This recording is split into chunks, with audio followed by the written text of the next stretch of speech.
18절에서 31절까지는 바울서신에서 가장 심오하고 중요한 부분 중에 하나다. 여기에서는 하나님 지혜와 인간의 지혜, 기독교 유신물과 강력한 안본주의가 대조되고 있는 것이다. 18절에 보면 십자가의 말씀이 나오는데 이것을 직역을 하면 그 십자가의 그 말씀이면 바로 앞에 말의 지혜와 대조가 되고 있는데, 십자가의 말씀은 십자가에 관한 말씀으로 십자가를 통해 구원받게 되는 진리를 말하고 있다.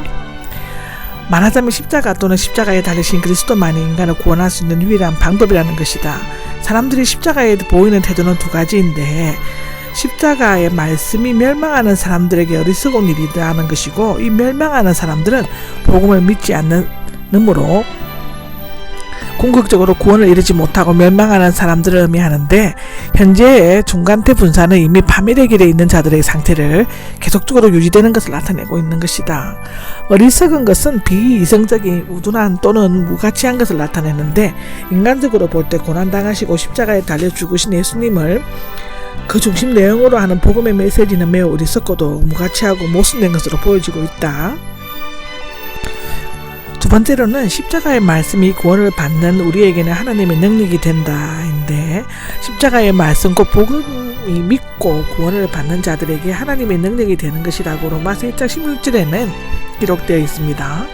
하나님은 전능하시고 신실하심으로 그의 약속대로 멸망당할 자기 백성을 반드시 구원하실 것이기 때문인데, 이 세상의 그 어떤 메시지가 가르침도 인류를 죄로부터 거룩함으로 인도해내어 구원하거나 승리하게 할 수는 없다고 고린도전서 4장 20절에는 기록되어 있다.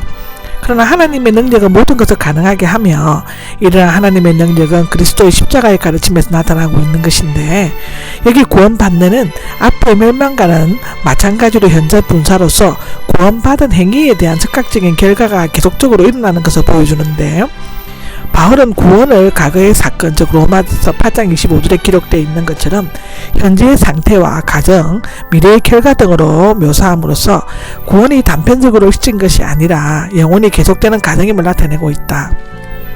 십자가의 말씀은 자기를 부인하고 하나님께 순종하도록 가르치는 메시지이며, 자기 파멸로 이끄는 것이 아니라 궁극적으로는 자기 보존과 높아짐을 가르쳐주는 것이다. 그리스도의 십자가는 인류를 두 분류, 곧 구원받은 자와 구원받지 못한 자로 구분하는데, 하나님의 능력과 하나님의 지혜를 비교해 대조하기에는 네 가지 신뢰를 들 수 있다. 첫 번째로는 신뢰, 하나님의 능력과 대조되는 인간의 지혜를 19절에 나와 있는데, 이사야 29장 14절에도 인용되어 있다. 여기 가리워질 것이다가 본절에는 치워버릴 것이다로 되어 있는데, 그 이유는 심판을 통해 나타내시는 하나님의 주권을 더욱 강하게 나타내기 위한 것이다. 이스라엘은 아수르에 대항하기 위해 인간적인 지혜를 따라 애국과 동맹을 맺었지만, 이스라엘을 구원할 수 있던 것은 오직 기적적인 하나님의 간섭뿐이었다고 열왕기하 18장에는 얘기하고 있는데, 여기 지혜롭다고 하는 자의 지혜도 종종 미련한 것이 되고, 총명하다고 하는 자의 총명함도 버림받을 수 있는 것이다.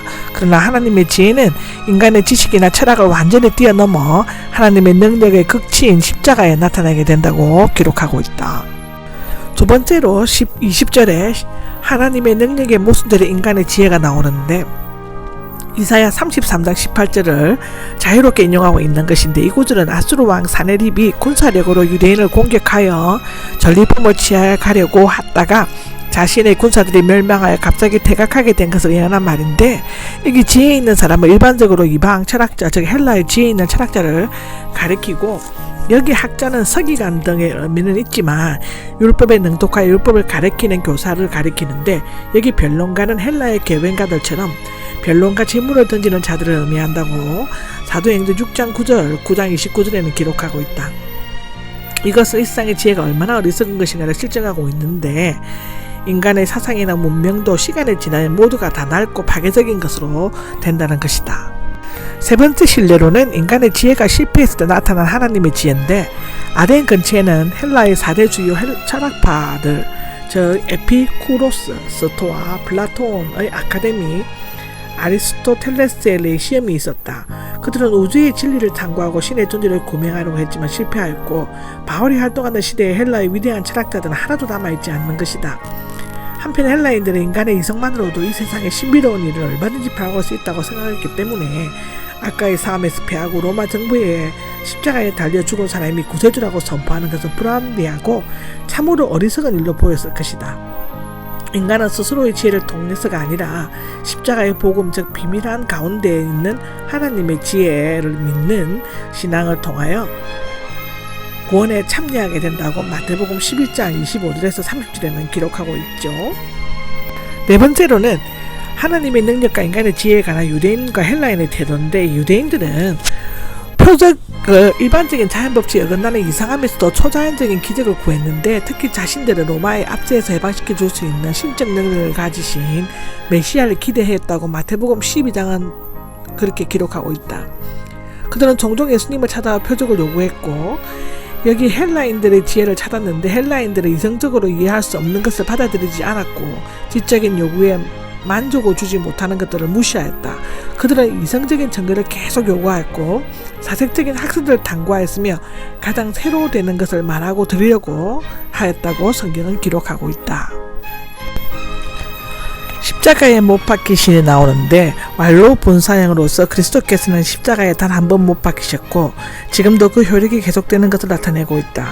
유대인과 헬라인들은 예수 그리스도의 죽으심과 부활의 능력과 승리를 전혀 이해하지 못했고 결국에는 십자가에 걸려 넘어졌다.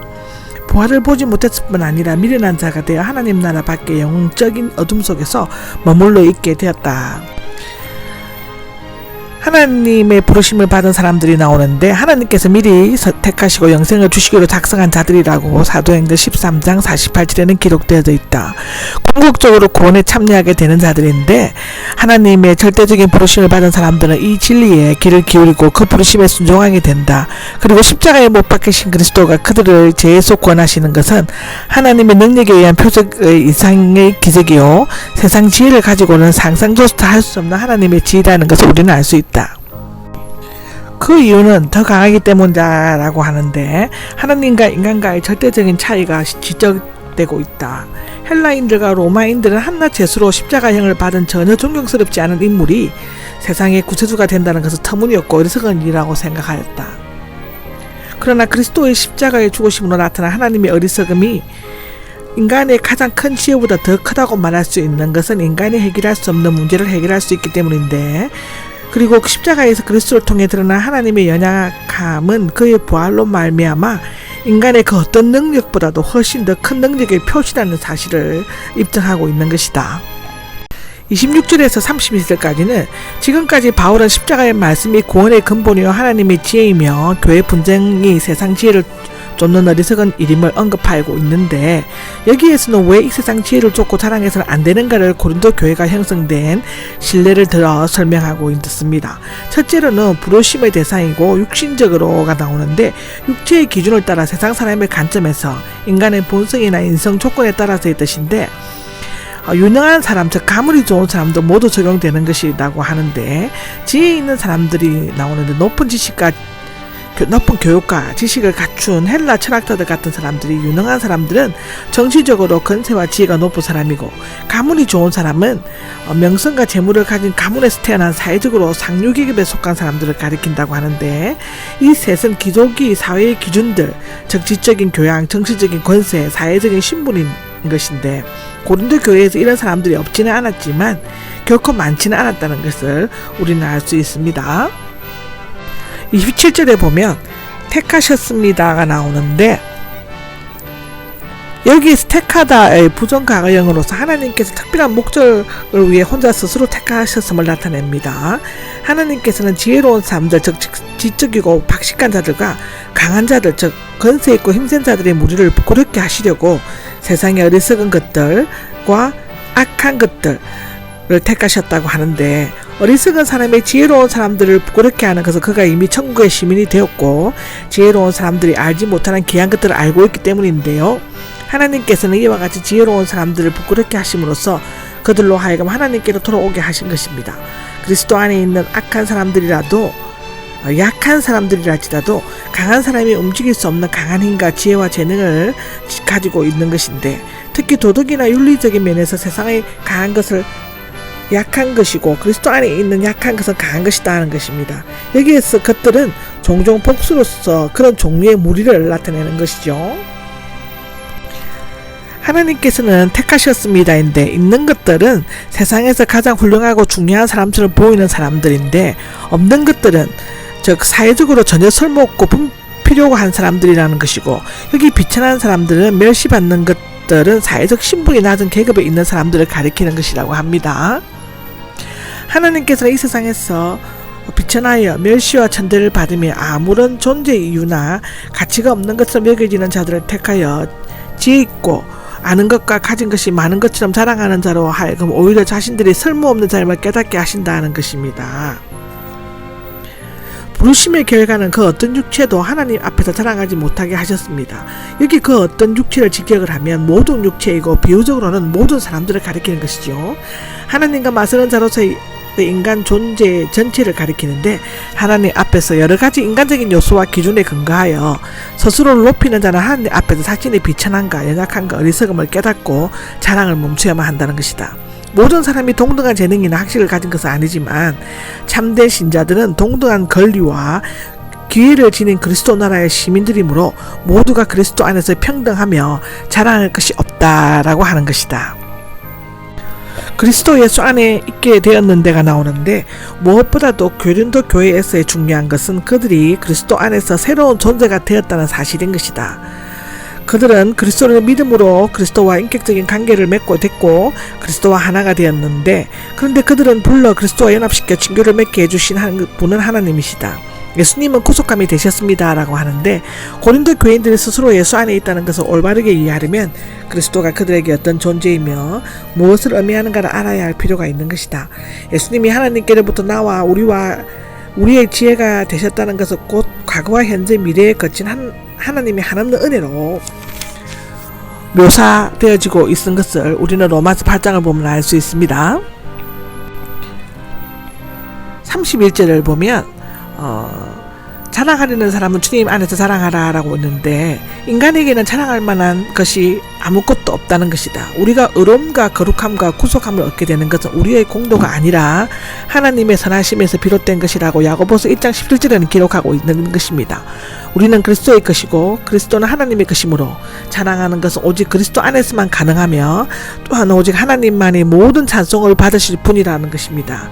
아멘. 이것으로서 1장이 끝이 나죠.